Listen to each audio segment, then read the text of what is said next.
That's what we were promised by, of all things, a PowerPoint slide during the presentation of the new 2016 Lamborghini Aventador SV as we geared up for some lap time at Spain's Circuit de Barcelona Catalunya.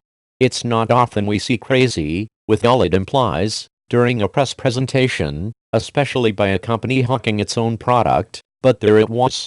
Lamborghini wasn't calling the whole car crazy, only the acceleration, but it might as well have been.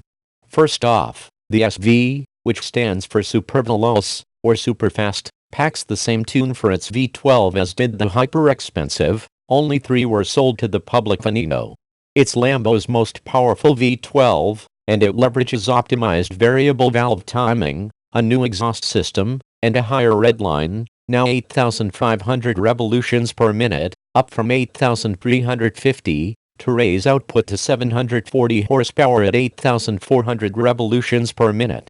Torque remains at the same level as in the non-SV Aventador.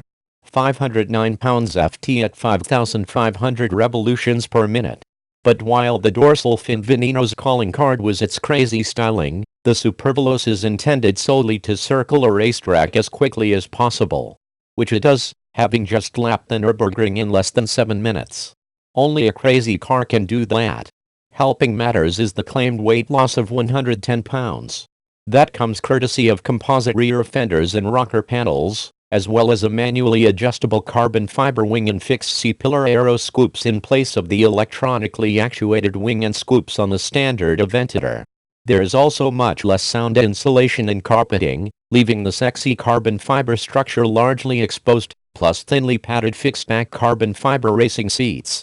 Other consequential changes include the fitment of lightweight and gorgeous new wheels, lateral strut-height magnetic shocks, a production car first, says Lamborghini, and variable ratio steering that reduces lock-to-lock motion, particularly with the drive systems in the most aggressive mode, Corsa. During our laps on the circuit, the first thing we noticed was the sound, carefully engineered to let in the harmonics of the engine but not the less desirable transmission chatter. The result is a raw, wicked wail that easily drowned out the directions we were being given over an in-car radio issued by Lamborghini. Lamborghini test pilot Marco Passerini led us around the track, and he wasn't shy as a driver, or a person, quickly establishing a rapid pace through Catalunya's 16 corners. Thanks to the SV's brilliant Haldex-based all-wheel drive system and bespoke Pirelli rubber 10 inches wide up front, 14 out back, we didn't feel the need to be shy, either. Grip is everywhere, and, yes, acceleration is absolutely ballistic. Connecting the turns with full throttle bursts, we were pinned to the seats. By taking each gear all the way to redline, we regularly saw speeds just below 170 miles per hour at the end of the front straight, usually lifting before the braking point lest we'd get too up close and personal with Passerini's slightly slower, regular grade Aventador. Such explosive acceleration means that corners come up, ahem, super fast. More than once we found ourselves charging into a corner so rapidly we felt sure we were toast, but standing on the massive carbon ceramic brakes yanked the car down reliably so we could hit our turn-in marks and carve across the apex. Some credit for the stupefying abilities demonstrated by the car can be issued to the astounding high-speed downforce up by 170%, says Lamborghini, which helps keep those fat Pirellis adhered to the pavement during such pucker-inducing braking. As if to prove the point, we watched the rear of Passerini's car dance around under full brakes while the rear of our car stayed put. It took a few corners, however, to get used to the new variable ratio steering. Between the right now braking, the proactive magnetic dampers keeping things flat, and the extremely quick steering in Corsa mode, turn-in is so immediate that our first laps included making many minor mid-corner corrections.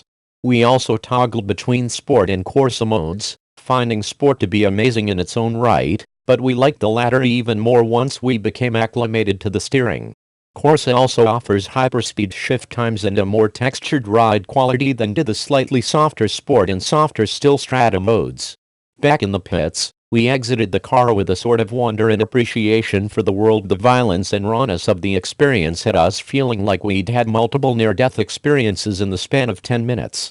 Even after multiple sessions, our internal dialogue remained the same. First, I'm alive. Second, what an awesome car. Third, my brain might explode. That was so incredible.